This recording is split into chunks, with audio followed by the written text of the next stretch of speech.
I had to call a rescue team, only planned for the best case scenario, and looked a fool for doing it.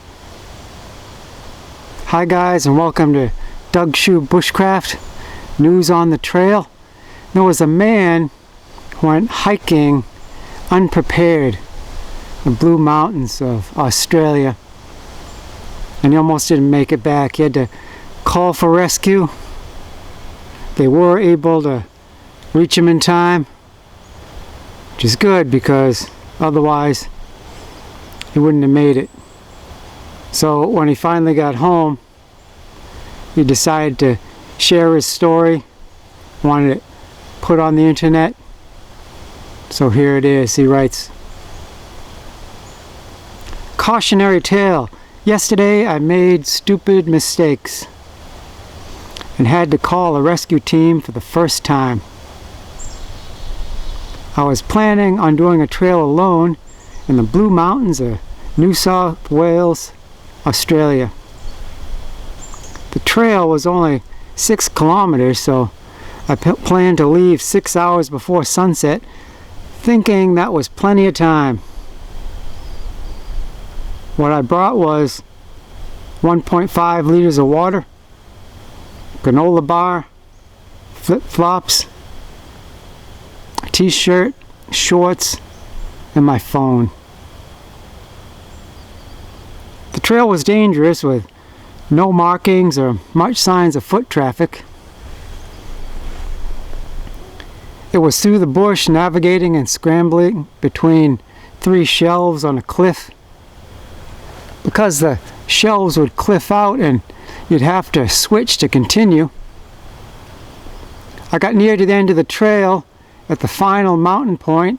It was about a 200-meter cliff edge around a mountain point with a 20-centimeter path to walk on with no stable handholds. I do that and I come across a 3-meter section that had collapsed. There was no safe way forward, with only a 30-meter from the end of the trail. It was 4:50 with 50 minutes until sunset. I had no chance of navigating in the dark without a light. The temperature was going down at 2 degrees Celsius that night. So I called the rescue team out of worries of exposure. I only prepared for the best case scenario and didn't plan for a single contingency. It took 2 rescue team members and 2 paramedics. They hiked 4 hours to get to me and another 9 to get me out. I felt nothing but shame. As if I had brought one light or warm clothes, those guys would have had a good night. I'm really grateful for them. Too long didn't read. Only planned for the best case scenario and looked a fool for doing it. So this man isn't a bad person. He was a tourist who didn't realize the danger, so he went out unprepared, not knowing any better, and got into trouble. But then he posted this on the internet, which I think is really brave. That took some courage. His motivation was to help other people like him. Try to get the word out so people know. But at the same time, while posting this, he had to realize that this is internet. Might be some harsh criticism or even abuse. So then I'll read some of the comments to his story. Andrew asks, "This is everything what not to do. What on the earth were you thinking? What track was it?" And the man replied, "I wasn't thinking. It's called Escape Pass." So then Laura asks, "So you were the call out the other night where they didn't finish until early morning?" And the person replied, "Yeah. feel really bad about it. They were all great guys. I thought I'd share the story, so maybe it'll stop someone else being so stupid. Is there a way to donate to the rescue team? And Laura responds, please don't ever wear flip-flops when bushwalking again. No matter if you can't afford shoes, you could post anonymously on one of the Blue Mountain bushwalking Facebook pages and someone could help you out. Also, always take a jumper / rain jacket even if it's 30+ degrees. If you hurt yourself, your body will go into shock and your body temp will drop. Khan writes, I'm from Melbourne, Victoria. I work with emergency services. You had me at a loss for words. You're in Australia and you're going on a hike with flip-flops? Are you an American tourist or something? In this shortage of paramedics, police and fire crews, you do this? I hike often. The only places I hike alone are Dandenong Ranges, which are quite tame compared to the Blue Mountains. And I'm ex-military trained for these situations. I'd still not attempt what you did there alone. 1. Flip-flops, really? In Australia. I'd come across a monitor, kangaroo, snakes and spiders on my hikes. Do you have a death wish or something? Vegetation alone can kill you here.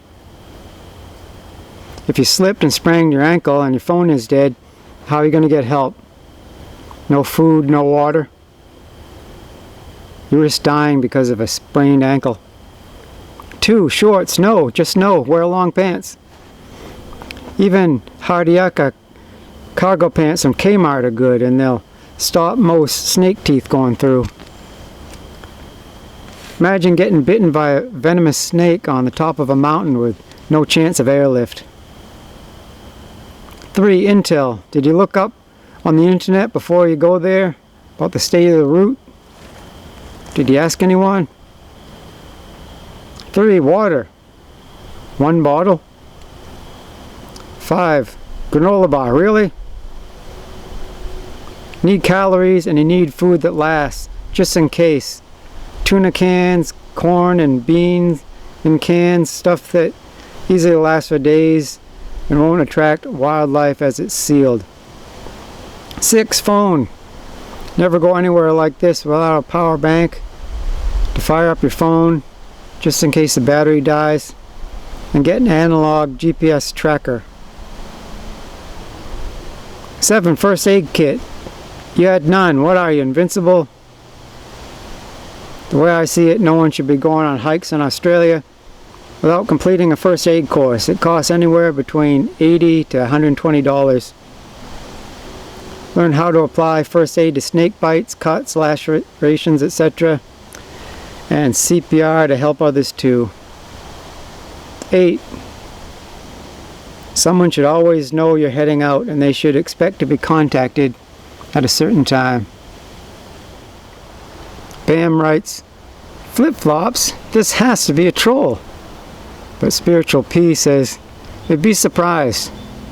I was ascending from Snowdon at 4 p.m. late last summer and saw a couple just starting their ascent, both in flip-flops and summer wear, with one handbag between them. I think people see hiking photos on Instagram now and don't research the practicalities at all. Ike on a Hike wrote, I saw a guy coming down Lassen Peak in flip-flops with nothing but a plastic grocery bag in his hand. I mean, stuff like this would be hilarious if it wasn't so dangerous. Oh, I got my plastic grocery bag and flip-flops. Let's hike up a mountain. Serenity Walk says, mate, you're lucky your phone worked out there. There are a huge section of this country where you're completely cut off from all communications except satellite phone. I really hope you've learned your lesson from this endeavor and never do anything so short-sighted again. Sincerely, your guardian angel was working overtime to get you out of there alive. Seminole says, glad you're safe and thanks for sharing your story. Chubby Kipper, right. OP got humbled and came here to share a story to warn others. Yeah, they messed up, but who hasn't in one way or another at anything? Also glad you're safe. Lesson learned for next time. Honestly, thank you for sharing the story. Maybe someone will read it and check themselves or think twice. And this screen name I don't know how to pronounce, but he says, agreed, he messed up. He knows he messed up and feels bad. Don't take the beatings here to heart too badly, OP. And then finally Equivalent Song says, the judgment and unnecessarily harsh criticism in this thread is wild. Yes, he made some silly mistakes, but this treatment is only going to deter people from making posts like this out of fear of abuse. In situations like these, where the worst could have happened but didn't, you have a valuable opportunity to teach others about trail safety. Not everything that you consider common sense on a trail will be apparent to others. So teach people instead of criticizing. Alright guys, I think that's basically going to be it for now. A lot to digest there, a lot of wisdom. And I'm an American, I live in New Hampshire. So I know the woods here. I don't know everything, but I believe I know enough to keep myself safe here. And a lot of those survival skills would transfer to Australia. However, terrain is different, plants and animals are different. So if I went, I'd have to be really careful. I'd probably want to bring a guide, right?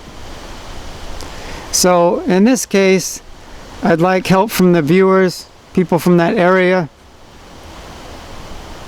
One person I'd like to give a shout out to, his channel is Black Shack's Bushcraft, and I'll put the link in the description so you can go right to his channel.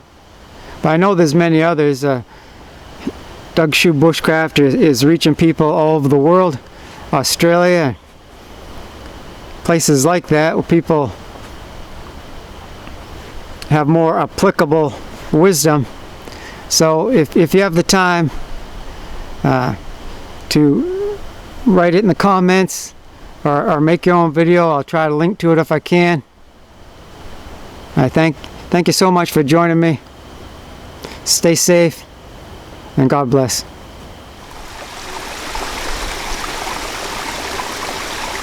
Enter by the narrow gate.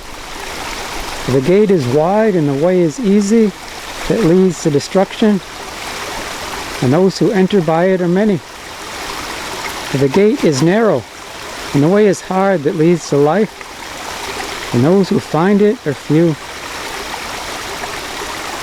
Matthew 7:13 and 14.